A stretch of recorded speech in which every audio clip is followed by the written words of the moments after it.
आणि आता इथून पुढे आमचं काय, तर आम्हाला काहीतरी फायदा होईल, आमच्या परिवाराला त्यामुळे काहीतरी देता येईल, परिवारासाठी काहीतरी करता येईल।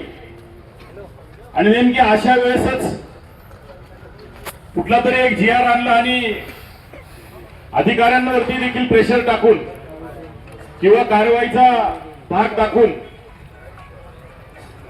आणि हे प्रशिक्षणार्थी कामावर कसे राहणार नाही यासाठीचे प्रयत्न खऱ्या अर्थाने केले गेले। आपण बघत आहोत, खरं तर या ठिकाणी राजकीय भाषण करणं योग्य नाही, परंतु जी काही परिस्थिती, ज्या पद्धतीने हे सरकार या राज्यावरती या ठिकाणी आलं, अनेक प्रकारचे आश्वासनं सगळ्याच घटकांना दिले, तुम्हालाच दिलेत असं नाही, आणि सगळ्या घटकांची आज बांधवांना तीच अवस्था आहे। ग्रामीण भागामध्ये फिरत असताना शेतकऱ्याची तीच परिस्थिती आहे। त्या शेतकऱ्याच्या घरामध्ये तरुण पोरग जे शिकलेला आहे त्याची तीच परिस्थिती आहे, त्यांच्याकडे येणारा कामगार आहे त्याची तीच परिस्थिती आहे। म्हणजे प्रत्येक क्षेत्राला फक्त गाजरं दाखवायचं एवढं एकच काम या ठिकाणी सरकार खऱ्या अर्थाने या ठिकाणी करत आहे। आणि म्हणून तुमच्या आंदोलनाला मी नाशिक जिल्हा शिवसेना उद्धव बाळासाहेब ठाकरे पक्षाचा ग्रामीणचा जिल्हा प्रमुख म्हणून मी तुमच्या आंदोलनाला पाठिंबा देतो। ग्रामीण भागामध्ये, आमच्या भागामध्ये ज्यावेळेस तुम्ही आंदोलन उभं कराल त्यावेळेस निश्चितपणाने आमचाही पाठिंबा त्या आंदोलनाला असेल। नवे आम्ही स्वतःही त्या प्रशिक्षणार्थीच्या सोबत त्या ठिकाणी निश्चितपणाने रस्त्यावरती उतरण्याची वेळ तरी उतरू।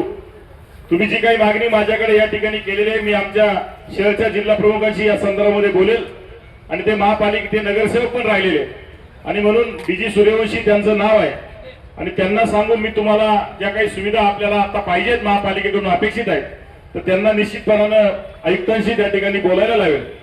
तुम्ही जे हे आंदोलन या ठिकाणी करताय त्या आंदोलनाला माझा वैयक्तिक आणि पक्षाच्या वतीने या ठिकाणी पाठिंबा देतो। आणि तुम्हाला खऱ्या अर्थानं जे प्रशिक्षणार्थी विद्यार्थी या ठिकाणी आम्हाला उपोषण करताय, अन्नत्याग करताय, याकडे खऱ्या अर्थानं सरकारचं लक्ष नाही, परंतु एखादी निवडणूक जर लागली, आत्ताच काही निवडणुका या ठिकाणी होऊ घातलेल्या आपण बघितलं असेल, मागच्या काळामध्ये एक मोठा मोर्चा मुंबईमध्ये जात असताना त्यांना सुविधा दिल्या नाही, त्यांच्या सुविधा त्या ठिकाणी काढून घेण्यात आल्या, परंतु एक सण मध्यंतरीच्या काळामध्ये आता साजरा झाला आणि त्या सणाला मात्र त्या सगळ्या लोकांना सगळ्या सुविधा पुरवल्या।